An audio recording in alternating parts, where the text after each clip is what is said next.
It's his day off. It's my day off. I don't know if you're worth, $500-600 million. Why are you tweeting at me on an off day? It's crazy. So somehow Twitter has become a place where you just want to say the most vile stuff. And Instagram, the most vile stuff. And it's like everyone tries to top the other. Well, now tuned in to the Dark Times Challenge. So here we go again, back with another one. Welcome back to the Dark Times channel. And before I get started, make sure you guys go ahead and hit that like button for me. And if you're not new to the channel and you've been enjoying the content so far on this channel, make sure you guys go ahead and hit that subscribe button for me as well. And so let's go ahead and dive right in. We got a little bit of drama between LeBron James and sports commentator turned Division I coach Doug Gottlieb. And it's something that's been building up over a period of time. LeBron James won the award for, best record-breaking performance? He did what I guess we expect our star athletes to do. He talked about himself. But the need to stand in front of a room full of his peers and announce something that nobody ever disputed was just bizarre. But it's quite obviously narcissistic behavior. And for the most part, it's been a one-sided attack. It's been mainly Doug Gottlieb taking shots at LeBron James.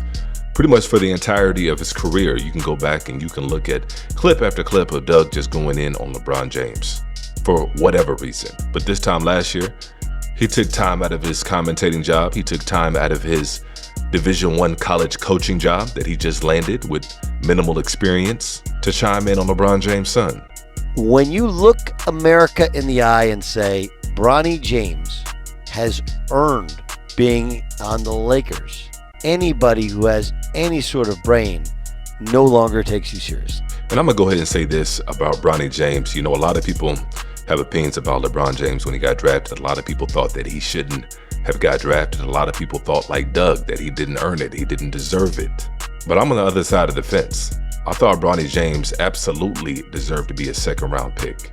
No doubt about it. If you go back and look at Bronny James and take a look at what he was doing in high school when he was a McDonald's All-American, pre-heart condition, he was tearing it up. He was a top 35 player in the nation. And we've seen plenty of guys that were top players in high school struggle in college for whatever reason. And Bronny James had the ultimate excuse. He was coming back from heart surgery. And so somebody like that, and you couple that with the fact that their dad is LeBron James, and they have a chance to make history, I thought the Lakers did the right thing from a business standpoint and then also from a talent standpoint, because Bronny James may not be tearing it up on the offensive side of the floor, but at the very least, he projects to be a very good defensive player in the NBA.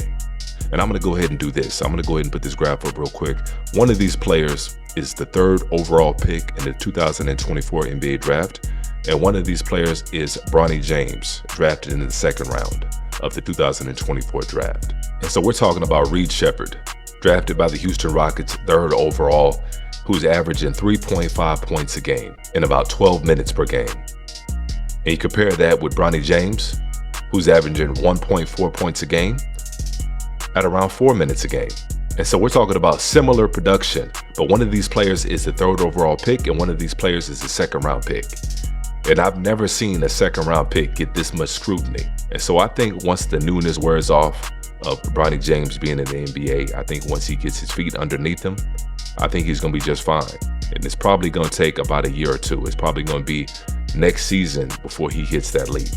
He's only 20 years old, and so I think he's gonna be just fine. And truth be told, I think Reed Sheppard is gonna be just fine. I think he's a hell of a shooter, but the only problem with Reed Sheppard right now is he can't shoot.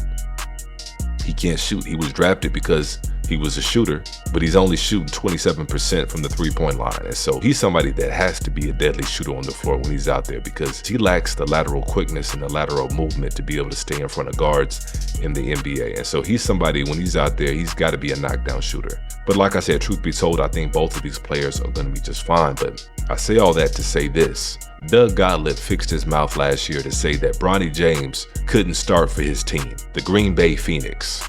Would Bronny start for you? And my answer was he would compete to start. He wouldn't be my point. I don't view him as point guard. He doesn't play point guard. He doesn't want the ball. He doesn't run a team. He doesn't want to defend the point guard. He doesn't play like point. I'll say something. People go like, your team's lost 18 in a row. They have. I will say that my assistant coaches, when I said this summer, I don't know if he'd start for me, he'd start for me. And so, of course, after Doug's team lost 18 games in a row, he had to backtrack. He had to take those statements back. Because when he put them out there, he knew it wasn't true. He knew LeBron James, somebody that was heavily recruited, a top 50 player in the nation, and all-American player, could absolutely play for his team. And so, of course, Bron James has a little bit of time on his hands. He's got Twitter fingers. He's got a photographic memory. And he took a dig. He took his opportunity to get a little dig in at Doug. And rightfully so. And a lot of people oftentimes don't think that people that are sitting on top should be allowed to punch back. Because some people think that you can't punch down. And I don't know where people got this notion from, that when you're on top, you're not supposed to check people. Well, that's a misnomer. And it's a misnomer that Doug had to find out the hard way. And now Doug's copping pleas. I've read them all. I'm sure you have, maybe not.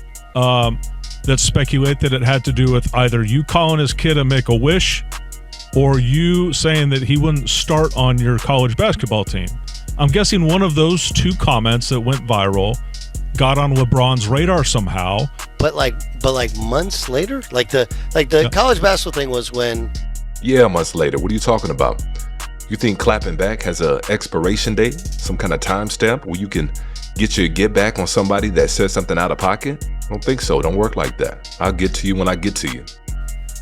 Dan Patrick asked me. We talked about it in the summer, right? And just for the record, Anthony Roy is better than Bronny James. If anybody wants to dispute that, anybody like Anthony Roy when he's healthy is better than Bronny James. Now he's older than Bronny James, and he's only played 10 games this year, but he was averaging 27 points, leading the country in 3-point and effective field goal percentage.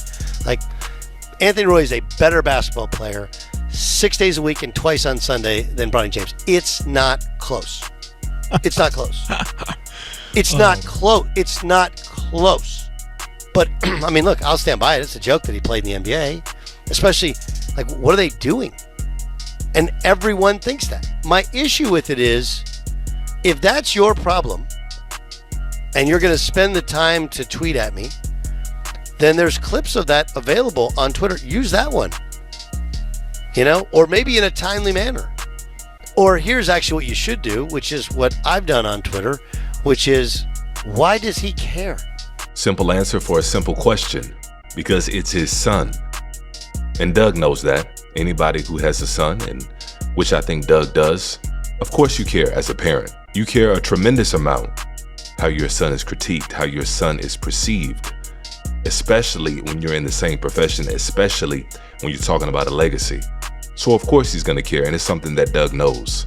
And another reason why LeBron James cares is because it's coming out of Doug's mouth. And Doug is somebody that definitely does not deserve the benefit of the doubt, because Doug has always had, I use the word weird, disposition when it comes to so-called black athletes.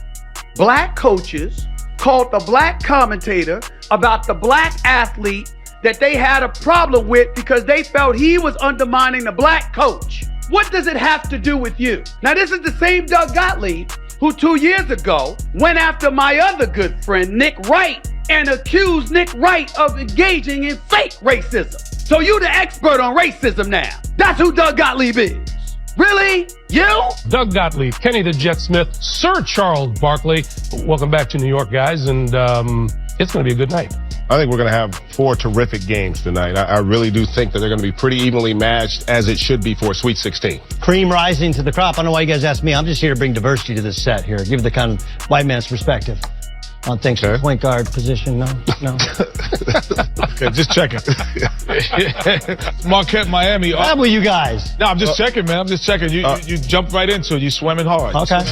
Upstream, I might add. Trust me, we'll get you back before the end of the night. Question. So, for me, it could be a lot of firsts for Miami. And so when you put everything in context, what Doug said, Doug's history when it comes to so-called black entertainers and black athletes, when you put all that into context, of course LeBron was going to say something. And I don't think LeBron went out of his way to say something. I think he saw something on social media, probably in regards to Doug's record as a coach. he had some time on his hands and he took his shot. And a lot of people had no issue with what LeBron said because people know what time it is when it comes to Doug Gottlieb. But that's my take on it anyway. I would love to hear y'all's thoughts on it. So feel free to go ahead and chime in the comment section as usual.